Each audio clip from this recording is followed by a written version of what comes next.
মক্কায় রাসূল যতদিন ছিলেন আবু হুরায়রা ইসলাম গ্রহণ করেন নাই, মদিনায় যাওয়ার পরে ইসলাম গ্রহণ করেছেন এবং প্রথম বছরই করেছেন এমনও নয়। হতে পারে আয়েশা সিদ্দিকা রাদিয়াল্লাহু তাআলা আনহা নবী পাকের ঘরে গিয়েছেন স্ত্রী হিসেবে, যেই বছর হযরত আবু হুরায়রা ইসলাম গ্রহণ করেছেন সেই বছর। এই হিসেবে বলা যায় আয়েশা রাদিয়াল্লাহু তাআলা আনহা নবী পাকের ঘরে স্ত্রী হিসেবে ছিলেন 9 বছর।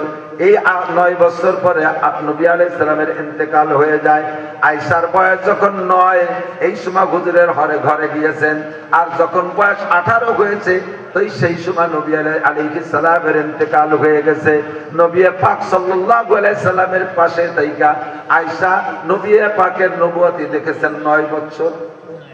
আবু হুরায়রা রাদিয়াল্লাহু তাআলা আনহু আনুমানিক 9 বছর নবী পাকের সোহবত পেয়েছেন।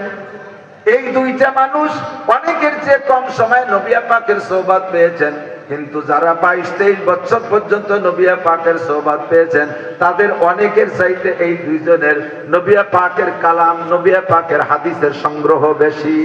সুবহানাল্লাহ। মুহাদ্দিসিনে কিরাম জানেন, যত হাদিসের কিতাব আছে 1-2 সনদ পরেই যে আমি কলা হাদাসানা বলতে বলতে লাস্টে যান আবি হুরায়রা আন আয়েশা আন আবি হুরায়রা আন আয়েশা, এই দুইজন মানুষের থেকে বর্ণনা বেশি। হযরত আবু হুরায়রা ইসলাম গ্রহণ করার পরে নবী পাকের সোহবত ছাড়েন নাই।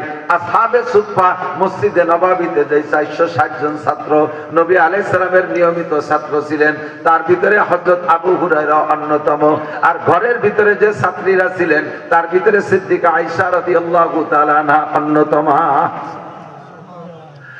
আবু হুরায়রা ইসলাম গ্রহণ করার পরে নবী পাকের সোহবত ছাড়তেন না। যে কোনো মজলিসে আবু হুরায়রাকে পাওয়া যেত।